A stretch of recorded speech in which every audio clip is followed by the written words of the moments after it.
माझं राजकीय पुनर्वसन करा अशी मागणी माजी खासदार सुजय विखे पाटलांनी केली आहे।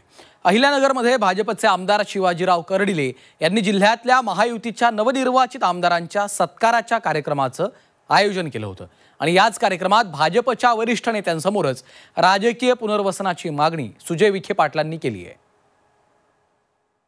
माझी अशी विनंती आहे की सगळ्यांनी मिळून माझा तरी पुनर्वसनाचा काही विचार करा। शिंदे साहेबाला तुम्हाला सांगतो का त्यांच्या नेतृत्वाखाली तुम्हाला सांगतो का येत्या वर्षभरामध्ये तुम्हाला आणि राज्य सदर पाठवण्याचं काम 100% करण्याचं काम करू। पालकमंत्री महोदय काय करतील की नाही करतील पण आम्ही सगळे मिळून तुमचं पुनर्वसन झालं पाहिजे। भाजप नेते आणि माजी खासदार सुजय विखे पाटलांनी जाहीर कार्यक्रमात पुनर्वसनाची मागणी केली आहे। आजी माजी नेते कार्यक्रमाला उपस्थित आहेत। त्यांनी माझ्याकडे लक्ष द्यावं तसंच माझ्या पुनर्वसनासाठी प्रयत्न करावेत अशी मागणी सुजय विखे पाटलांनी केली। मी एकटा माझी कोणाकडे जायचं हा माझ्याकडे प्रश्न आहे आणि म्हणून माझी अशी विनंती आहे की सगळ्यांनी मिळून माझा तरी पुनर्वसनाचा काही विचार करा। नाहीतर मी नुसतं भाषणापुरतच आहे म्हणजे कोणाला ठोकत असेल तर मला लोक बोलून घेतात म्हणजे पेटून आणि आपण कार्यक्रम लावू शकलो पण आता आपला काहीतरी एवढं मोठं शिष्टमंडळ आहे। माझ्यामध्ये शिंदे साहेबांनी पुढाकार घ्यावा आणि बरोबर कर्डिले साहेब असतील आणि मग बाकी सगळ्या आमदारांनी हातभार लावलं तर काहीतरी माझ्या पदरातही पडेल। कारण की अजून आम्हाला 3-4 वर्ष अवकाश आहे। 4 वर्षात लोक विसरून जायला बसले।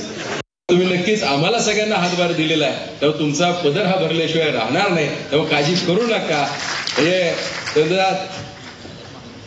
की संधी ही कधी सांगून येत नसते त्यामुळे नक्कीच येणारा काळ हा तुमच्या आमच्या दृष्टिकोनातून खूप महत्त्वाचा असणार आहे।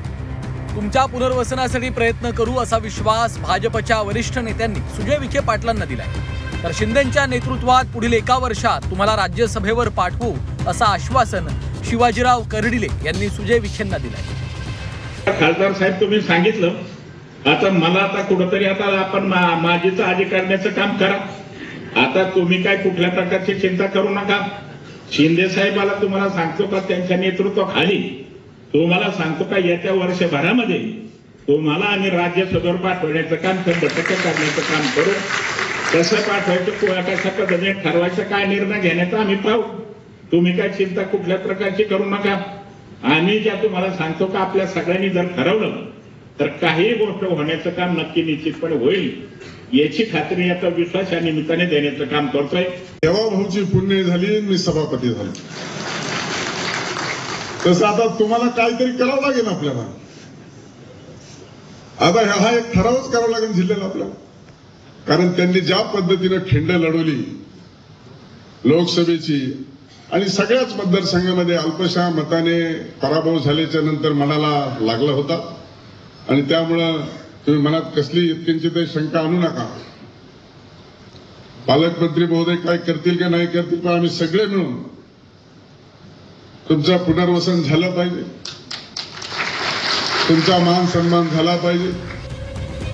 लोकसभेत झालेल्या पराभवानंतर सुजय विखे पाटलांना विधानसभेत संधी मिळणार अशी चर्चा होती। सुजय विखे पाटलांनी देखील संगमनेरमधनं लढण्याची इच्छा व्यक्त केली होती। मात्र एका घरात एकच तिकीट भाजपच्या या पॉलिसीमुळे सुजय विखेंची संधी हुकल्याचं बोललं गेलं। दरम्यान पुन्हा एकदा सुजय विखे पाटलांनी मनात असलेली खंत व्यक्त करत पुनर्वसनाची मागणी केली आहे। लैलेश बारगजे, झी 24 तास, अहमदनगर।